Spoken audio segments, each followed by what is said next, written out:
네, 안녕하십니까. 강원국입니다. 지금까지 제가 초보 영상을 상당히 많이 올렸습니다. 제가 알기로 20개나 30개 정도 올렸는데요.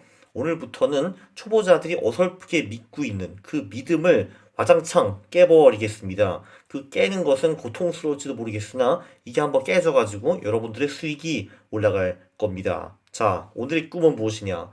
경제 성장 높은 국가에 투자하면은 폭망입니다. 여러분들은 반대로 하셨죠. 당연히 어설프게 경제가 빨리 성장하는 국가에 투자하면은 나도 돈을 많이 벌겠지라고 믿으시면서 베트남에 투자를 하셨을 겁니다.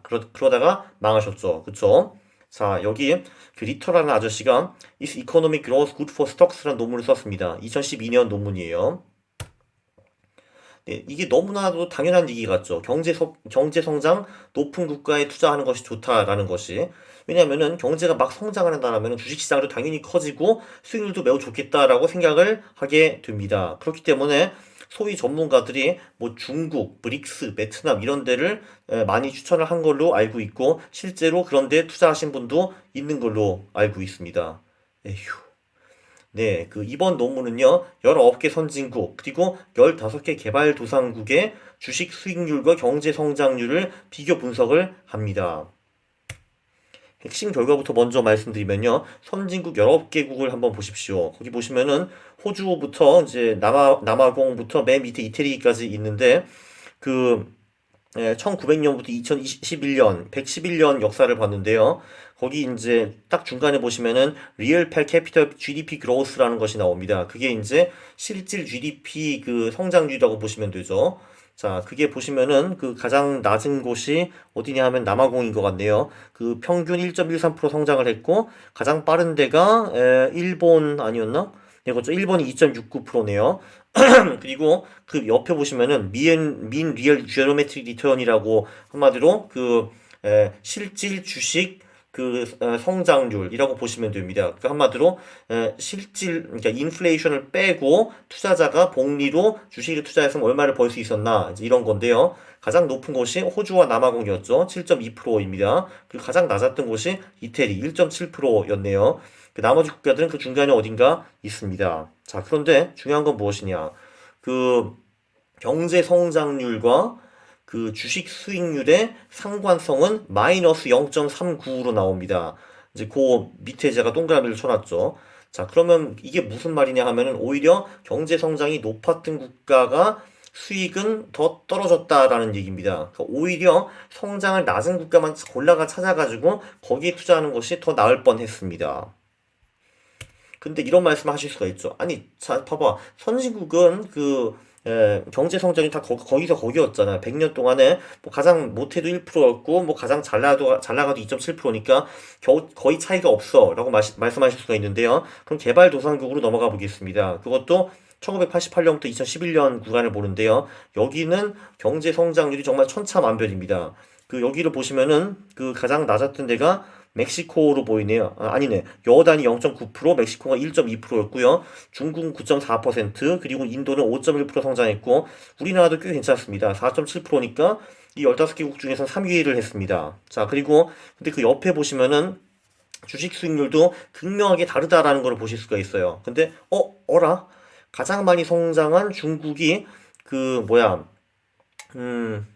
실질 수익률이 23년 동안에 복리 마이너스 5.5%네. 허걱. 마이너스도 완전 대박 마이너스 성장을 한 거잖아. 대박이라고 하실 수가 있고요. 러시아도 사실 성장률이 그렇게 나쁘진 않았는데 얘네들도 마이너스 6.8% 성장을 했고요. 폭망했습니다. 포르투갈도 망했네요. 오케이. 그리고 놀랍게도 그 위에 보시면은 가장 잘 나갔던 국가들, 가장 잘 나갔던 곳이 바로 멕시코. 그 성장률이 1.2% 매우 낮았던 멕시코가 그 실질 수익률이, 그 복리 수익률이 자그마치 15.0%가 나왔습니다. 허걱.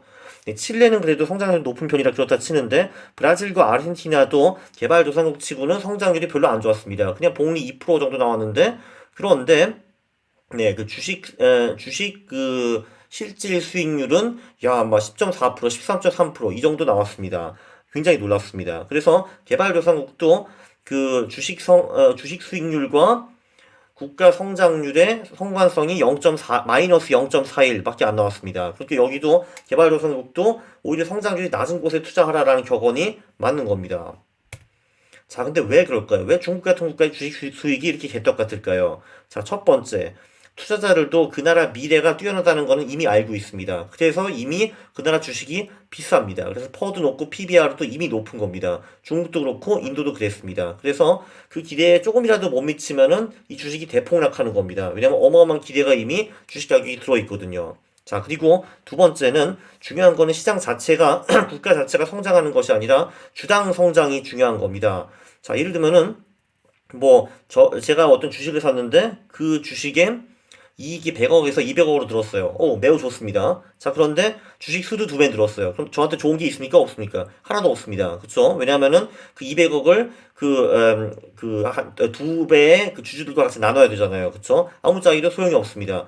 근데 그 주식 수는 똑같은데 순이익이 100억에서 200억 늘었다. 네, 그럼 매우 좋은 겁니다. 왜냐면은 그럼 내 주식이 그만큼 가치가 높아진 거니까요. 그쵸?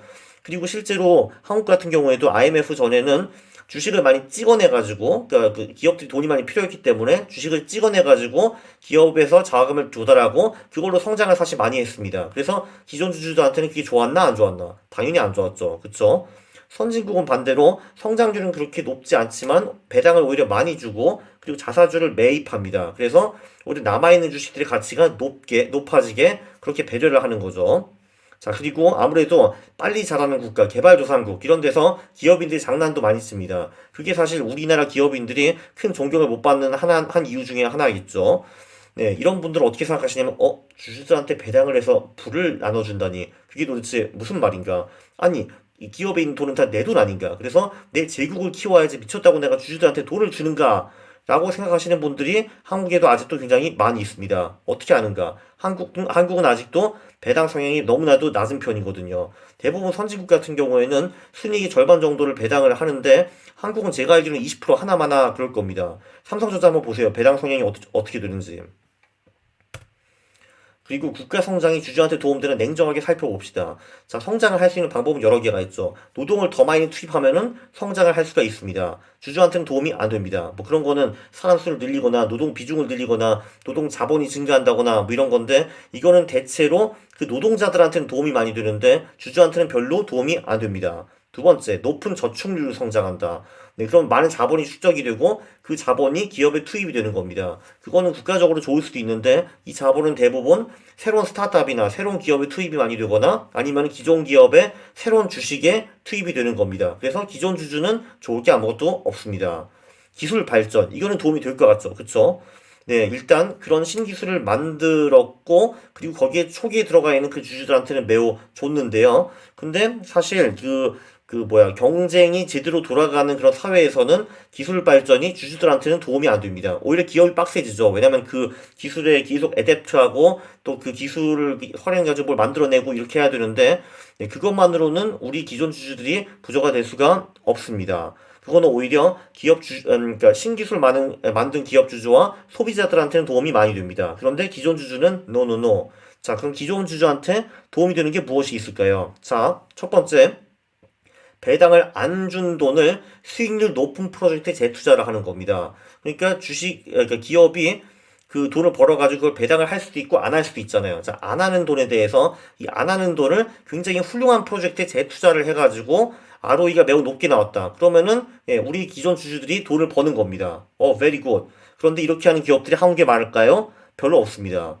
아니면은 투자자들이 직접 이렇게 수익률 높은 프로젝트에 재투자를 할 수 있도록 배당이라도 많이 해주는 겁니다. 그러니까 한마디로 기업이 그런 훌륭한 프로젝트를 찾아내든지 아니면은 그냥 주주들한테 나눠주든지 이게 주주들한테 가장 좋은 방법입니다.